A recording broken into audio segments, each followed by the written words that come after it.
તથા શિક્ષણ સ્ટાફ અને બહારથી આવેલા મહાનુભાવો તથા અમારા સરપંચ શ્રી, ઉપસરપંચ તથા જે આ શાળાનો શૈક્ષણિક સ્ટાફ છે તે પ્રિન્સિપાલ એવા અમારા મિત્ર રાજેશભાઈ તથા બહેનો અને નાટકવાલા વિદ્યાર્થીઓ, જેને કહીએ કે આવકાર અને વિદાય એ બે એવો માંગલિક પ્રસંગો અને શુભ પ્રસંગો છે, એમાં મજા જ આવ્યા કરે તમને.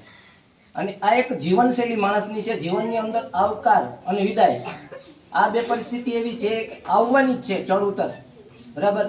તો આજે આપણે એક એવી પરિસ્થિતિમાં છીએ કે વિદાય આપી રહ્યા છીએ બેનને, બરાબર. કે બેન છે એ આપણી શાળા સાથે 15 વર્ષ સુધી કાર્યકાળ ભોગવેલો છે અને અહીંયા લગભગ 2 થી 3 ટર્મ જેવું રહી છે, એમ કે આગળ પાછળ 12માં હશે એ સ્ટુડન્ટને પણ એને પહેલેથી શિક્ષણ આપ્યું હોય છે અને અત્યારે જે પહેલામાં છે એ 15 વર્ષ સુધી જે આ ગામના બાળકો છે એને શિક્ષણ આપ્યું છે. અને ઘણા બધા એમાંથી બેન નીચે ભણેલા વિદ્યાર્થીઓ પણ આજે નોકરી કરે છે, 1 2 4 બેને ખૂબ જ સરસ મજાનું પોતાના વિષયમાં શિક્ષણ આપેલું છે, બરાબર.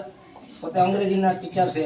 એની પહેલાં અંગ્રેજી કોઈ ગામમાં ભણાવતું નહોતું. આ બેન આવ્યા પછી જે ઇંગ્લિશનો છે ને એ ડેવલપ થયો હતો. પછી ગામની કોઈ પણ પ્રક્રિયા હોય એમાં પણ ગામમાં પણ હળીમળીને બેને ખૂબ જ સરસ મજાની પ્રવૃત્તિઓ કરેલી છે, બરાબર.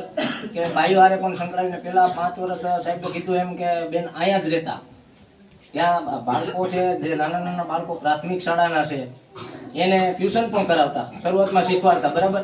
બેને ખૂબ જ ભોગ આપેલો છે આપણા ગામની જે સ્કૂલ છે એમાં બાળકોમાં શિક્ષણ પ્રત્યે પોતાનો પ્રેમ અનેરો છે, બરાબર.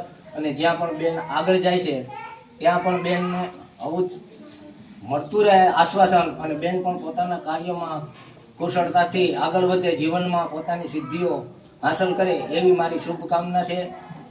એટલું કહી અને હું મારું વક્તવ્ય અહીંયા વિરમું છું.